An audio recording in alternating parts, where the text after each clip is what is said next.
Hello students, स्वागत है आपका अग्नि बैच के इस लेक्चर में। आज की इस वीडियो में हम बात करेंगे कोस्ट गार्ड नाविक जीडी के लिए फिजिक्स के चैप्टर यूनिट एंड डायमेंशन को। यह यूनिट एंड डायमेंशन का लेक्चर 5 होगा। इससे पहले हमने यूनिट एंड डायमेंशन पे 4 और भी लेक्चर्स को दिया है, तो जिन्होंने भी उन सभी लेक्चर्स को नहीं देखा है तो प्लेलिस्ट से जाकर आप देख सकते हैं। तो आज की इस वीडियो में हम यूनिट एंड डायमेंशंस के कुछ और बचे हुए क्वेश्चंस को ख़त्म करेंगे यहाँ पे, और देन फिर आपके नए चैप्टर्स की ओर बढ़ेंगे।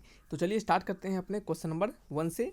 पहला क्वेश्चन है, यहाँ पे देख सकते हैं। ये जो क्वेश्चन है इसमें कहा जा रहा है कि इफ़ अगर v is equal to a upon t plus B t q where v is the velocity and t is the time, तो dimension formula of a and b। तो a एंड b का dimension formula आपसे पूछा जा रहा है। तो इस प्रकार के क्वेश्चंस आपके एग्जामिनेशन में फ्रिक्वेंटली पूछे जाते हैं और हमेशा पूछे जाते हैं, बार बार इस प्रकार के क्वेश्चंस आपके एग्जामिनेशन में देखे जाते हैं। तो यहाँ पे आपको डायमेंशन बताने हैं a और b का डायमेंशन। तो कैसे निकालिएगा a और b का डायमेंशन?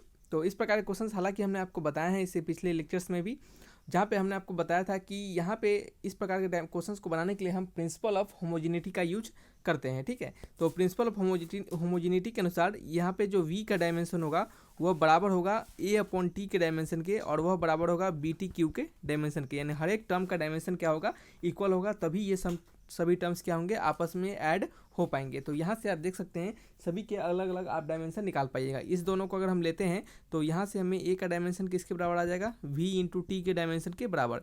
तो v क्या है, वेलोसिटी है, t क्या है, टाइम है। तो वेलोसिटी को हम लिखते हैं l t पे पावर -1, ठीक है। और टाइम को क्या लिखते हैं, टाइम को लिखते हैं सिंपली t। टाइम को क्या लिखते हैं, टाइम को सिंपली हम t लिखते हैं। तो यहाँ से ये t पे पावर -1 और t कट जाएगा तो वैल्यू किसके बराबर आ जाएगा, l के बराबर आ जाएगा। तो a का डायमेंशन किसके बराबर होगा, a का डायमेंशन आपका l के डायमेंशन के बराबर हो जाएगा। देन फिर आप यहाँ पे इस दोनों को ले सकते हैं, या फिर आप अपने अनुसार इस दोनों को भी लीजिए, किसी दो को लीजिए और b का डायमेंशन को फाइंड कीजिए। तो यहाँ पे हम v का डायमेंशन लेंगे किसके, बी टी क्यू के डायमेंशन के बराबर। तो b का डायमेंशन किसके बराबर हो जाएगा, v अपॉन टी क्यू के डायमेंशन के बराबर। तो v का डायमेंशन l टी पे पावर -1 और टी क्यू का डायमेंशन t पे पावर 3, ठीक है। तो इसका डायमेंशन क्या हो जाएगा, b का डायमेंशन यहाँ से निकल जाएगा l टी पे पावर -4। क्या हो जाएगा, l टी पे पावर -4। ऑप्शन मैच करेंगे, a का डायमेंशन l और b का डायमेंशन l टी पे पावर -4, ठीक है। तो आंसर क्या है, ऑप्शन नंबर बी क्या है, करेक्ट आंसर है। ठीक है, ये आप डी वाले को टिक नहीं लगा दीजिएगा, क्योंकि क्या हो जाएगा, गलत हो जाएगा। कैसे गलत हो जाएगा, क्योंकि आपको यहाँ पे ए और बी का डायमेंशन पूछा जा रहा है, तो पहले ए लिखना है देन फिर बी लिखना है। ठीक है, चलिए नेक्स्ट है आपका क्वेश्चन नंबर 2। इसमें कहा जा रहा है कि the displacement of body at a particular second N is given by the expression. कहा जा रहा है कि एस हमें एस nth यानी किसी एक बॉडी का nth सेकेंड में उसका डिस्प्लेसमेंट हमें दिया जा रहा है। कितना दिया जा रहा है, u plus A by 2 into 2n-1। तो डायमेंशन ऑफ एस nth आपको इसका डायमेंशन पूछा जा रहा है। तो जैसे कि आपको पता है प्रिंसिपल ऑफ होमोजेनिटी के अनुसार एस nth जो होगा वो किसके बराबर होगा, वो इस u के बराबर होगा, और u क्या है आपका, वेलोसिटी है। तो एस nth का डायमेंशन किसके बराबर हो जाएगा, वेलोसिटी के डायमेंशन के बराबर। और वेलोसिटी का डायमेंशन क्या होता है, m पे पावर 0 l t पे पावर -1, यही होता है। तो ऑप्शन मैच कर लीजिएगा, इसका कौन सा ऑप्शन करेक्ट होगा, इसके रिगार्डिंग ऑप्शन होगा आपका ऑप्शन नंबर सी। ठीक है, तो यहाँ पे एस nth का जो डायमेंशन होगा वो u के बराबर हो जाएगा, या फिर आप एस nth का डायमेंशन आप इसके बराबर भी कर सकते थे, तब भी आपका आंसर सेम ही आता। ठीक है, नेक्स्ट है आपका क्वेश्चन नंबर 3। इसमें कहा जा रहा है कि let Q denote the charge on the plate of a capacitor of capacitance सी।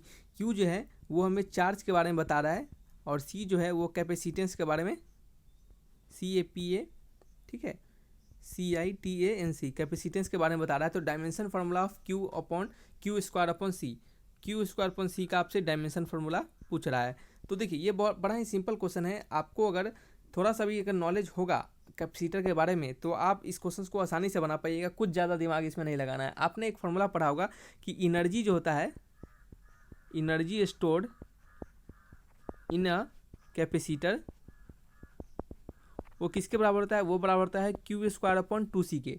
किसके बराबर होता है, क्यू स्क्वायर अपॉन 2c के। तो यहाँ से आप देख सकते हैं कि ये क्यू स्क्वायर अपॉन सी का आपसे डायमेंशन पूछा जा रहा है, और एनर्जी जो है वो बराबर है किसके, क्यू स्क्वायर अपॉन 2c के। तो 2 जो हमारा एक न्यूमेरिकल वैल्यू है, तो इसका तो कोई डायमेंशन नहीं होगा। तो सिंपली कह सकते हैं कि एनर्जी का जो डायमेंशन होगा वो किसके बराबर होगा, यू क्यू स्क्वायर अपॉन सी के डायमेंशन के बराबर होगा, या फिर यहाँ पे क्यू स्क्वायर अपॉन 2c के डायमेंशन के बराबर होगा, जो कि किसके बराबर होगा, क्यू स्क्वायर अपॉन सी के डायमेंशन के बराबर। तो एनर्जी का डायमेंशन क्या होता है, ml स्क्वायर टी पे पावर -2। ठीक है, तो यहाँ पे हालांकि जगह नहीं मिल पा रहा है, तो इसको यहाँ पे इरेज कर देते हैं और यहाँ पे लिख लेते हैं ऊपर ml² T⁻², ठीक है, T⁻²। तो ऑप्शन मैच कर लेंगे। ऑप्शन नंबर कौन सा मैच कर रहा है, ml² T⁻²। Option number C क्या है, करेक्ट आंसर है। ठीक है, सिंपल क्वेश्चन था। यहाँ पे सिंपली आपको पता करना था कि ये Q²/C है क्या। तो Q²/2C जो होता है वो एनर्जी स्टोर्ड होता है कैपेसिटर में, और एनर्जी का डायमेंशन Q²/2C के बराबर हो जाएगा, यानी कहे तो सिंपल Q²/C के बराबर हो जाएगा, क्योंकि 2 तो एक न्यूमेरिकल वैल्यू है, वो रहे नहीं रहे उसे डायमेंशन से कोई फर्क नहीं पड़ने वाला है। नेक्स्ट है आपका क्वेश्चन नंबर 4। इसमें कहा जा रहा है कि suppose the kinetic energy of body oscillating with amplitude A and A distance x is given by. कहा जा रहा है कि काइनेटिक एनर्जी, किसी बॉडी का काइनेटिक एनर्जी, ठीक है, जो कि जिसका एम्पलीट्यूड ए है और डिस्टेंस x है, वो आपको उसके बीच का रिलेशन यहाँ पे दिया जा रहा है। ठीक है, तो यहाँ पे dimension of B same as that of, कहा जा रहा है बी का डायमेंशन इन सभी में से किसके बराबर होगा। तो यहाँ पे k का वैल्यू हमें दिया जा रहा है bx/x² + a²। ठीक है, तो यहाँ पे देख सकते हैं कि ये जो नीचे है x²/a², बी का आपसे डायमेंशन पूछा जा रहा है। तो आपको पता होना चाहिए कि प्रिंसिपल ऑफ होमोजेनिटी के अनुसार ये जो k का डायमेंशन होगा वो किसके बराबर होगा, वो होगा b × x अपॉन ये जो नीचे x² + a² है, दोनों क्या हो रहा है, आपस में जुट रहे हैं। तो यहाँ से हम कह सकते हैं कि a² का डायमेंशन x² के बराबर हो जाएगा। ठीक है, तो यहाँ पे हम सिंपली x² लिख सकते हैं। ठीक है, तो ये x से x कट जाएगा, तो वैल्यू क्या हो जाएगा, k का डायमेंशन किसके बराबर हो जाएगा, b/x के। तो b का डायमेंशन किसके बराबर हो जाएगा, b का डायमेंशन बराबर हो जाएगा k × x, यानी काइनेटिक एनर्जी इंटू आपका डिस्टेंस, या फिर काइनेटिक एनर्जी को आप वर्क डन के फॉर्म में भी लिख सकते हैं। तो इसको आप w वर्क इंटू आपका डिस्टेंस भी लिख सकते हैं। तो ऑप्शन मैच कर लेंगे, वर्क इंटू डिस्टेंस, यानी कौन सा ऑप्शन मैच कर रहा है, ऑप्शन नंबर बी क्या है, करेक्ट आंसर है, work into distance. Work is also form of energy, kinetic energy is also form of energy. ठीक है, चलिए नेक्स्ट है आपका क्वेश्चन नंबर 5। देख रहे हैं सिंपल क्वेश्चन है, लेकिन आपको यहाँ पे जब तक प्रॉपर नॉलेज नहीं होगा, जितने भी हमने क्वेश्चंस अभी तक आपको करवाए हैं उन सभी क्वेश्चंस को कर लेते हैं आप अच्छे से, और जो भी बुक्स आप उसको अच्छे से बना लेते हैं, तो डेफिनेट तौर पे आपके यूनिट एंड डायमेंशन के अब एक भी क्वेश्चन ऐसा नहीं होगा जो कि आपसे नहीं बनेगा। ठीक है, क्योंकि हर एक वेराइटीज ऑफ क्वेश्चन हमने इसमें जितने पूछे जा सकते हैं वो हमने करवा दिए हैं। ठीक है, नेक्स्ट है आपका क्वेश्चन नंबर 5। इसमें कहा जा रहा है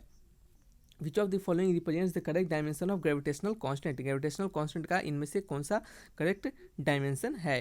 ठीक है, तो ग्रेविटेशनल कांस्टेंट का डायमेंशन आप कैसे बताइएगा, आपको यह पूछा जा रहा है। तो चलिए देख लेते हैं ग्रेविटेशनल कांस्टेंट का डायमेंशन हम कैसे फाइंड करेंगे।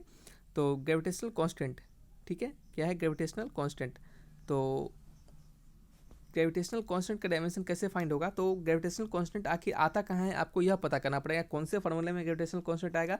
तो आपने पढ़ा होगा F = G M M (r²). आपने ये फार्मूला पढ़ा होगा न्यूटन ग्रेविटेशनल कांस्टेंट का, जहाँ पे G क्या होता है, इसी को हम यूनिवर्सल ग्रेविटेशनल कांस्टेंट के नाम से भी जानते हैं। तो यहाँ से G का डायमेंशन कैसे निकल जाएगा, F × r² M (m). ठीक है, और इसका डायमेंशन इस पूरे का डायमेंशन के बराबर हो जाएगा। फोर्स का डायमेंशन क्या होता है, mL/T⁻²। r का डायमेंशन L² के बराबर होता है, और नीचे m है तो m का क्या हो जाएगा, m² हो जाएगा। दोनों मास ही हैं, तो एक मास से एक मास कट जाएगा, और वैल्यू क्या आ जाएगा, वैल्यू आपका आ जाएगा यहाँ पे एक m⁻⁻1 बच जाएगा, देन फिर l का क्यूब बच जाएगा, और t⁻2 बच जाएगा। ऑप्शन मैच करेंगे, m⁻1 l³ t⁻2, यानी ऑप्शन नंबर ए क्या है, करेक्ट आंसर है। ठीक है, आपको वह ढूंढना है फॉर्मूला जिसमें कि आपका जिसका कि डायमेंशन आपको निकालने के लिए कहा जा रहा है वो उसमें यूज किया गया हो। जैसे यहाँ पे आपको ग्रेविटेशनल कांस्टेंट का डायमेंशन निकालने के लिए कहा जा रहा है, तो आपको हमने एक ऐसा फार्मूला ढूंढा जिसमें कि ग्रेविटेशनल कांस्टेंट प्रेजेंट है, और जैसे ही हमें पता चला कि ग्रेविटेशनल कांस्टेंट इस फार्मूले में प्रेजेंट है, तो इस फार्मूला को क्या करेंगे, हम जी को बाहर निकाल के इस फार्मूला के टर्म में डिराइव कर लेंगे, और यहाँ से सभी फार्मूला के जो भी डायमेंशन है उसको डाल के अपना आंसर फाइंड कर लेंगे। ठीक है, नेक्स्ट है आपका क्वेश्चन नंबर 6। इसमें कहा जा रहा है कि the force is given by F = AT + BT²। अगर फोर्स का वैल्यू AT + BT² के बराबर दिया गया जा रहा है, जहाँ पे T क्या है हमें टाइम के बारे में बता रहा है, तो dimension of A and B का डायमेंशन क्या होगा। तो हमने आपको कहा है प्रिंसिपल ऑफ होमोजेनिटी के अनुसार फोर्स का डायमेंशन AT के डायमेंशन के बराबर होगा, और जो कि बराबर होगा BT² के डायमेंशन के। ठीक है, तो यहाँ से ए का डायमेंशन फाइंड कीजिएगा, तो किसके बराबर होगा, फोर्स अपॉन टाइम के डायमेंशन के बराबर। फोर्स का डायमेंशन होता है mL/T⁻²। ये छोटे छोटे डायमेंशन आपको याद होने चाहिए। ठीक है, और फोर्स का, एनर्जी का, इन सभी का डायमेंशन, प्रेशर का, वॉल्यूम का, इन सभी का डायमेंशन आपको याद होना चाहिए ताकि आपके एग्जामिनेशन में समय बच सके। तो फोर्स अपॉन टी क्या है, टाइम है आपका। तो ठीक है, तो यहाँ पे क्या है आपका टाइम जो बचा वो ऊपर चला जाएगा तो एम एल टी पे पावर -3 के बराबर हो जाएगा। तो ए का डायमेंशन किसके बराबर हो गया, एम एल टी पे पावर -3। ऑप्शन मैच करेंगे, ऐसा 2 ऑप्शन में दिया जा रहा है तो चलिए चेक करना पड़ेगा हमें बी का डायमेंशन। तो बी टी स्क्वायर का डायमेंशन किसके बराबर है, ये डायमेंशन है आपका ए टी के बराबर, ठीक है। या फिर चलिए एफ के बराबर ही कर लेते हैं, एफ के डायमेंशन के बराबर। तो बी का डायमेंशन किसके बराबर हो जाएगा, एफ अपॉन टी स्क्वायर के डायमेंशन के बराबर हो जाएगा। तो मार्कर थोड़ा चेंज कर लेते हैं। तो यहाँ पे b का डायमेंशन किसके बराबर हो जाएगा, f का डायमेंशन क्या होता है, एम एल टी पे पावर -2 अपॉन क्या होता है t का स्क्वायर, ठीक है। तो ये क्या हो गया आपका एम एल टी पे पावर -4 हो जाएगा। तो ऑप्शन मैच करेंगे, ऑप्शन नंबर सी क्या है करेक्ट आंसर है, ठीक है। जिसमें कि ए और बी का डायमेंशन हमें पता चल गया, एम एल टी पे पावर -3 ए का डायमेंशन होगा और बी का डायमेंशन होगा एम एल टी पे पावर -4। चलिए नेक्स्ट है आपका क्वेश्चन नंबर 7। इसमें कहा जा रहा है कि write the dimension of A and B in the relation E is equal to b minus x square upon at, where E is the energy, x is the displacement, t is the time, ठीक है। तो यहाँ पे आपको ए cross B का dimension पूछा जा रहा है। तो सबसे पहले तो आपको डायमेंशन ए और बी का निकालना पड़ेगा। तो बी माइनस एक्स स्क्वायर का डायमेंशन किसके बराबर है, sorry B minus E equal to B minus X square upon A T दिया गया है। तो जैसे कि आपको पता है कि ये जो बी में से एक्स स्क्वायर को घटाया जा रहा है तो बी का डायमेंशन तो एक्स स्क्वायर के डायमेंशन के बराबर हो जाएगा। और एक्स क्या है हमारा डिस्प्लेसमेंट है और डिस्प्लेसमेंट का डायमेंशन किसके बराबर होता है, लेंथ के बराबर। तो इसका बी का डायमेंशन आपका एल स्क्वायर के बराबर हो गया। देन फिर आपको क्या करना है, ए का डायमेंशन निकालना है। तो ई का डायमेंशन किसके बराबर हो जाएगा, ऊपर तो हो जाएगा एल स्क्वायर का डायमेंशन, क्योंकि बी और एक्स स्क्वायर का डायमेंशन सेम ही होगा तभी तो वो क्या होगा घटेगा। तो ऊपर एल स्क्वायर हो जाएगा, नीचे क्या हो जाएगा ए, और टी से टाइम है तो टाइम का टी हो जाएगा। तो यहाँ से हम ए का डायमेंशन फाइंड करेंगे तो क्या हो जाएगा, ई जो है हमारा एनर्जी है तो एनर्जी का डायमेंशन क्या होता है, एम एल स्क्वायर टी पे पावर -2। और देन फिर ये आपका टी से मल्टीप्लीकेशन हो जाएगा और एल स्क्वायर का डिवीजन हो जाएगा। तो क्या बच जाएगा हमारा, एक सेकेंड रुक जाइए, कुछ गलती हो रहा है, थोड़ी देर रुक जाइए। यहाँ पे आपका हो जाएगा ए ऊपर चला जाएगा तो एल स्क्वायर ऊपर चला गया और नीचे क्या हो जाएगा एम एल स्क्वायर टी पे पावर -2 और नीचे फिर एक टी बच जाएगा, ठीक है। अब सही है, तो एल स्क्वायर से एल स्क्वायर कट जाएगा और एक टी से एक आपका -1 कट जाएगा और बच क्या जाएगा, ये बच जाएगा एम पे पावर -1 और टी पे पावर 1।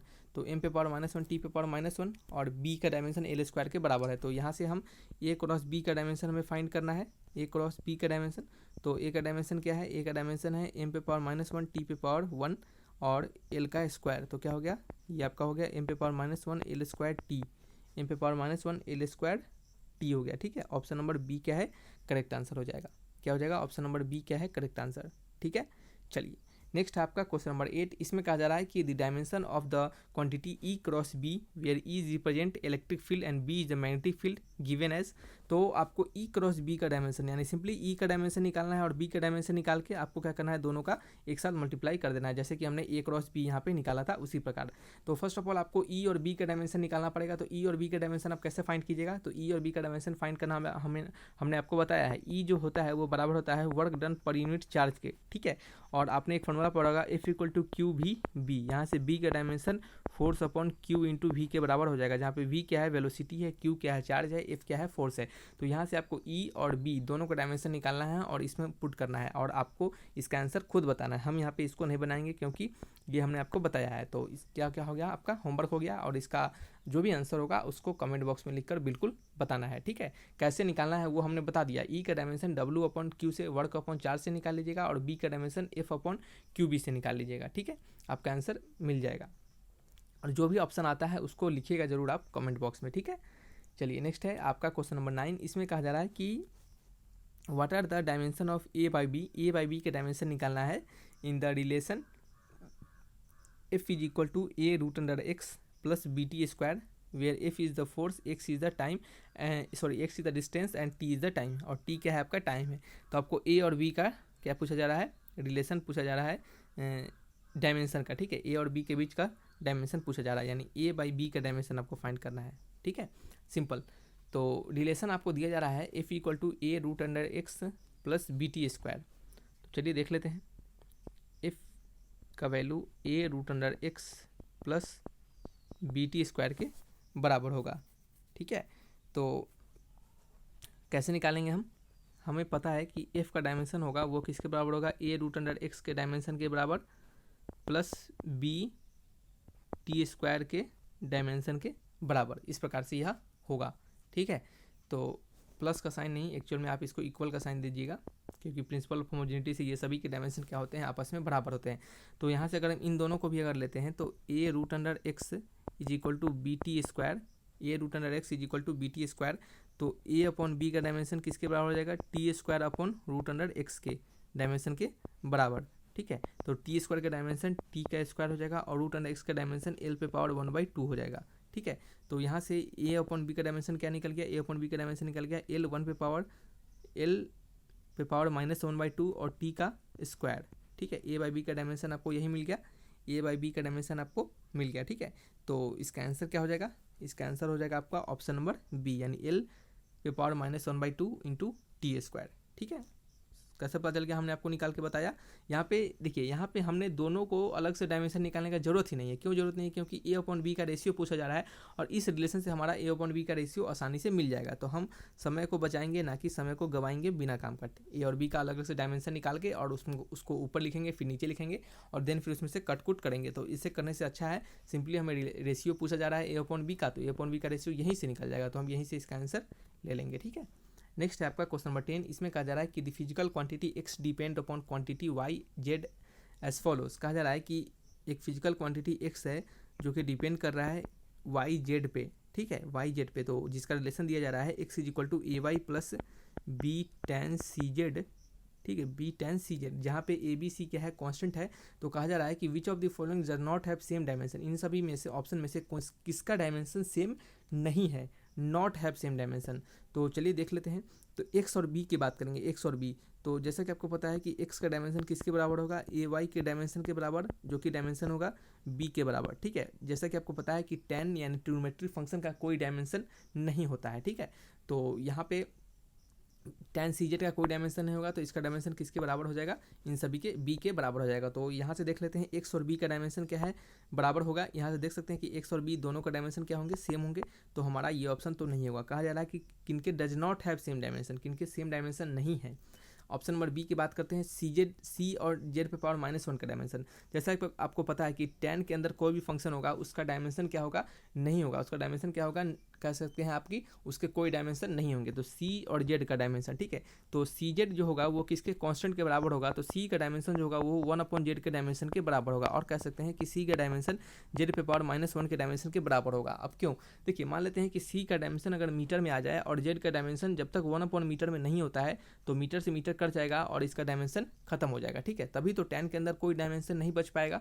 तो एक डायमेंशन जो होगा सी का जो डायमेंशन होगा वो किसके बराबर होगा, जेड पे पावर -1 के डायमेंशन के बराबर, यानी उसके इन्वर्स के डायमेंशन के बराबर, ताकि क्या हो, वैल्यू हमारा कट के ये डायमेंशनलेस हो जाए। ठीक है, क्योंकि ट्रिग्नोमेट्रिक फंक्शन डायमेंशनलेस नहीं होते हैं, आपको ऐसा हमने स्टार्टिंग में ही बताया है।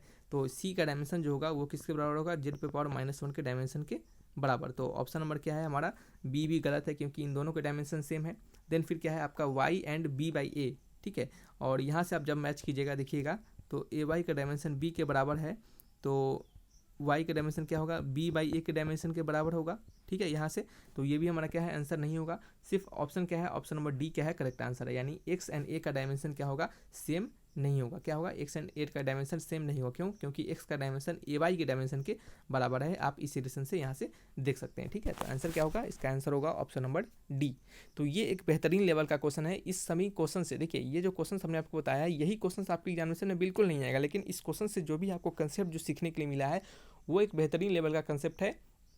अगर इससे कोई क्वेश्चन बन सकता है तो आपसे वो क्वेश्चंस कभी नहीं छूटेगा। ठीक है, और बिल्कुल इससे क्वेश्चंस बनते हैं और इस प्रकार के क्वेश्चंस कंफ्यूजिंग क्वेश्चंस दिए जाते हैं और ताकि क्या हो, बच्चे कंफ्यूज हो थोड़ा। ठीक है, क्वेश्चंस हालांकि सिंपल रहते हैं लेकिन यहाँ पे देख सकते हैं कि कितने अच्छे कंसेप्ट के थ्रू ये क्वेश्चंस को बनाया गया था। तो चलिए रखते हैं इस वीडियो को यहीं पे। वीडियो अच्छा लगा तो लाइक एंड शेयर जरूर करें, दोस्तों में भी शेयर करें ताकि उन्हें भी इसका लाभ मिल सके। तो रखते हैं वीडियो को। कोई प्रकार का अगर आपको डाउट होगा तो कमेंट बॉक्स में हमें लिखिएगा, हम आपके कमेंट का जरूर जवाब देंगे। Thanks for watching my video, तब तक के लिए बाय बाय।